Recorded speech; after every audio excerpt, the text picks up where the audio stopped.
అసలు type 1 diabetes ఎలా వస్తుంది? ఇది చిన్న పిల్లల్లో వంశపారంపర్యంగా ఉండే వ్యాధండి. ఈ డిసీజ్‌లో మనకు బాడీలో ఉండాల్సిన ఇన్సులిన్ ప్రొడక్షన్ అనేది ఉండదు. ఆ ఇన్సులిన్ అనేది ప్యాంక్రియాస్ అనే ఆర్గాన్ నుంచి ప్రొడ్యూస్ అవుద్ది. వీళ్ళ దాంట్లో ఆ డెఫిషియన్సీ అంటే దీనికి సంబంధించిన యాంటీబాడీసో వేరే కారణాల వల్ల బాడీలో ఉన్న ఇన్సులిన్ ప్రొడక్షన్ ఉండదు.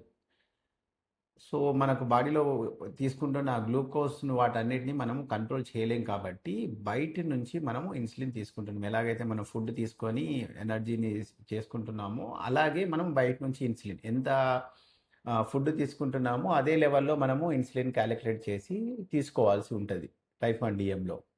టైప్ 1 డీఎంను ఒక కైండ్ ఆఫ్ ట్రైనింగ్ అదంతా చేస్తూ మనము వాళ్ళకు ఆహ్, తినేటప్పుడు ఎంత ఫుడ్డు, ఏంటిది అన్నట్టు మనం ప్రాపర్‌గా ట్రైనింగ్ ఇస్తే వాళ్ళు బెటర్‌గా కంట్రోల్ చేసుకునే అవకాశం ఉంటది. మన దగ్గర హాస్పిటల్‌లో ఆహ్, పర్టిక్యులర్ టైమింగ్స్‌లో ఎలా చెక్ జేసుకోవాలి, చెక్ జేసుకున్న తర్వాత ఎంత ఇన్సులిన్ తీసుకోవాలి, దానికి కరెక్షన్ ఒకరోజు మీరు ఎక్కువ తీసుకున్నారు, ఒకరోజు తక్కువ తీసుకున్నారు. దాని ప్రకారంగా మనం ఇన్సులిన్ ఎలా మార్చాలి, ఏంటిది అని కంప్లీట్ అవగాహన తీసుకున్న తర్వాత మీరు షుగర్‌ను మెయింటైన్ చేసుకోవడానికి కుదురుద్ది.